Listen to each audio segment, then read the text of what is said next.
When you think about infertility, funny is not necessarily the word that comes to mind. Hey there, I'm Pete the Petri Dish, and I'm here to guide you through the crazy world of infertility. This is one reason my guests John Murray and Silvija Ozlos created the hilarious and poignant show Infertile for UCB Theater in New York. So welcome, John and Silvija. I'm so glad you're here. Oh, thanks for having us. What inspired you to do this show, Infertile? I had an idea to write a sketch show about it. My wife and I had struggled with infertility for about 5 years. We had about 6 miscarriages. And as much as it was a very tough process, I wanted to take what was tough about that and turn it into a positive in the past. And then Silvija and her husband were started to go through some problems, and Silvija and I knew each other. We'd collaborated. We'd been sketch writers, partners before. And I said, hey, do you want to come in on this and help me write it?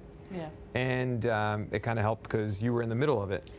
Yeah, it was very helpful. It started out where he was sort of commiserating with me, and it was somebody I could talk to about it. And then eventually we started thinking, oh, we should maybe think about writing a show. Right. And actually, do you mind if I mention Go this? ahead. John actually, he pitched 2 ideas for a show. One was dealing with infertility, and one was dealing with his mother's funeral, which had been just a few months Heavy earlier. topics. Yeah, not scared to go dark, this My guy. life is filled with tragedy that I mime for humor, guys. So Great. that's how it works for me.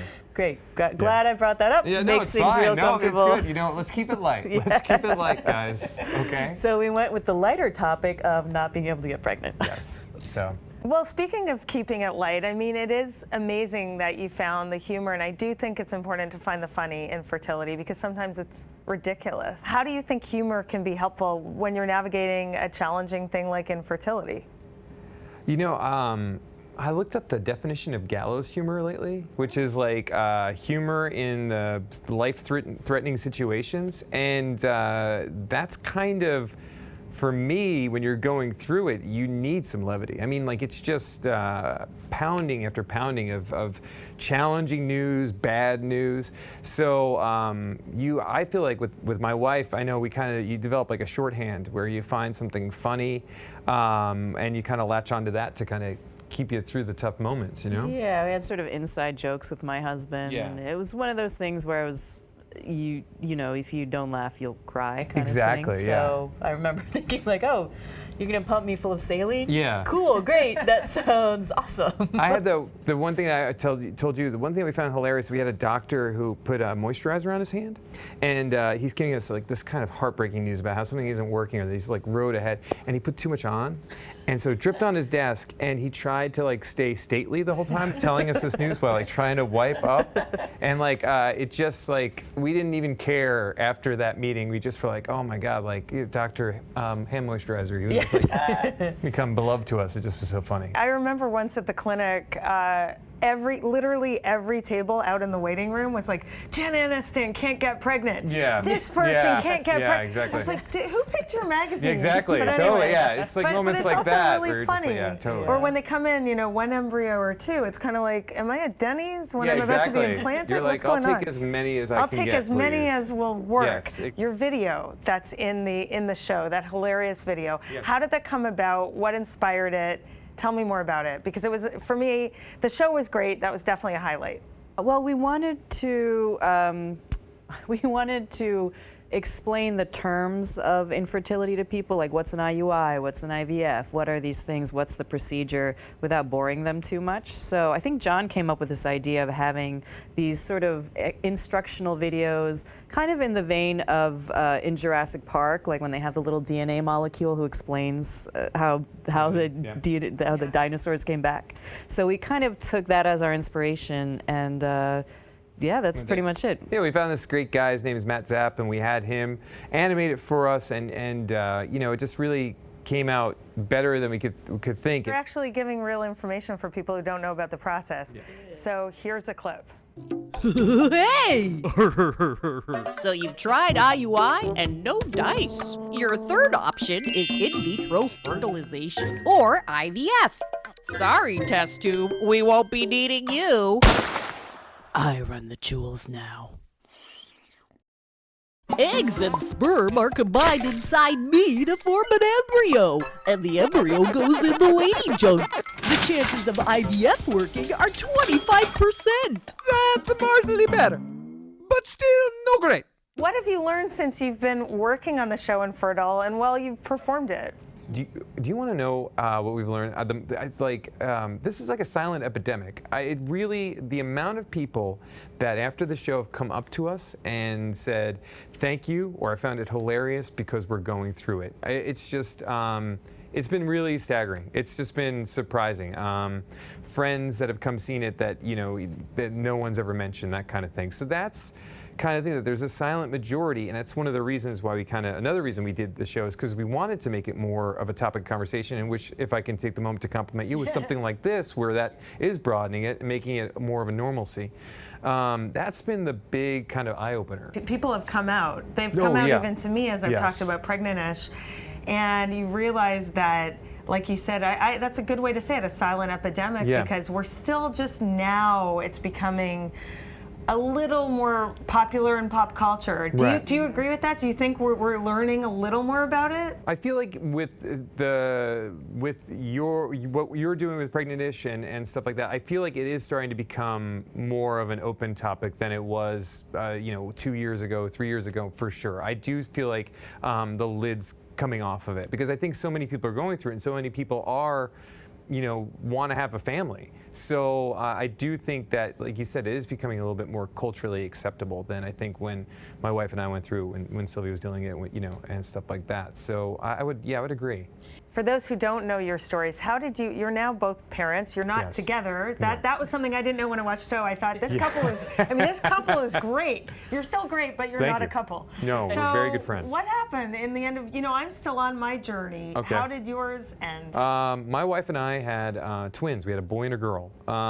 So they're 4 now. And we also fell into another trap that comes with a lot of IVF parents, where we're like, we'll never get pregnant again.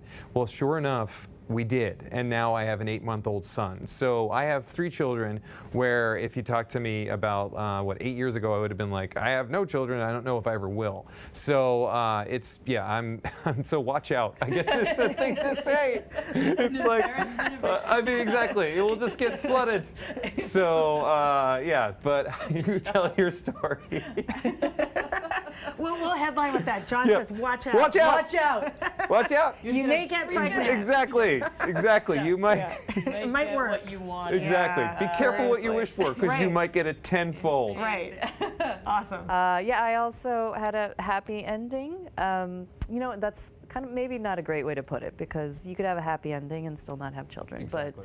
But we got pregnant actually after we had stopped the kind of medical treatments for it. So we kind of just got lucky, and I have a 5-month-old girl who is so perfect. And were you, do you feel that now that you're on the other side with healthy kids, and I'm so happy to hear this, Thank you. do you feel that you'll never, of course you're moving on, but it's always inside of you, the process you guys went through to get there? To me, I don't want to make us seem like we're more important than we are, but I see that this is like a little bit of advocacy for this, because I feel that it's a very lonely process when you're going through it, and so it's something I'm miserably sympathetic towards, and I really tried to lend my ear to anyone going through it, and that's what this show stemmed from, was me lending my ear to Silvija, and so it is not. It is not something that I'm done with and I take lightly. I really do have a lot of emotional catharsis or connection with people about it. I think it's easy for people to, I actually think it's easy for people to forget exactly how hard it was. Mm-hmm. Maybe in a way we have to forget some of it because it was so hard. Yeah, if you relive it every day, it's tough. It's tough. It is hard. And I think that's hard, because then when you talk to somebody who's still in it, I remember it, and I remember, oh yeah, it was god awful. Yeah.